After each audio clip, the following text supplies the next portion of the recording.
If a rider has a problem on the sighting lap, a mechanical problem or a crash, or they have time to get back to the pit lane.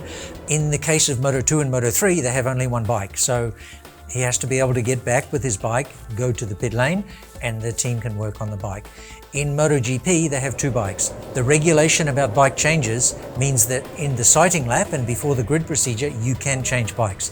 So if a rider is close enough and can get back to pit lane, and the pit lane is still open during the 5 minutes, no problem. Make the sighting lap and go to your place on the grid. If pit lane closed, you can start the warm-up lap from pit lane. You cannot go to the grid, and must start from the back of the grid. You cannot take your original grid position. If you have a problem on the warm-up lap, that's much more time critical.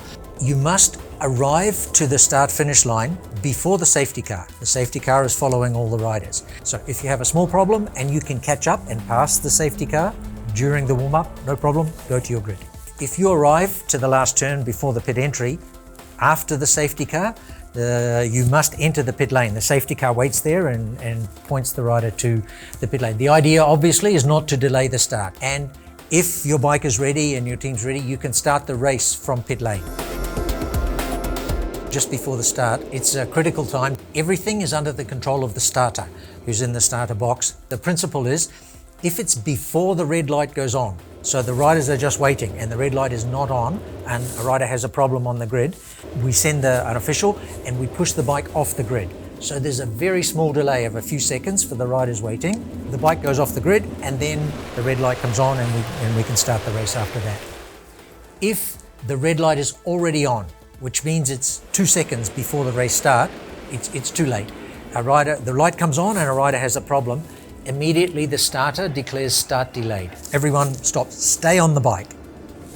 Wait, turn off the engine, wait, helmets on. And just enough time for the rider that had the problem to go off the grid with the bike, mechanic for each other rider to arrive to the grid and make sure their rider is okay.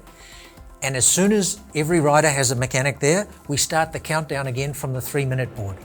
We make an extra warm-up lap, and the race is 1 lap less because of the extra warm-up lap. Starting from the pit lane, so if there's one rider starting from pit lane, that's easy. We just line up in the front row, and the normal start from the grid, the riders go past, and they go past the end of the pit joining road. So it's not past the lights, it's further down. So it's quite a long delay, and then the light in pit lane goes green, so the rider in pit lane starts with some delay.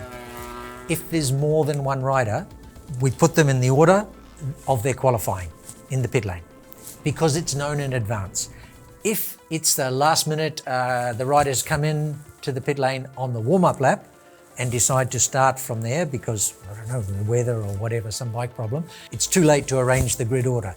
So the rule is they arrive and they take the grid position in the order they arrive. In changeable weather, if more than 10 riders do come off the grid or go into pit lane on the warm-up lap and decide to change, if it's more than 10, we say start delayed, stop.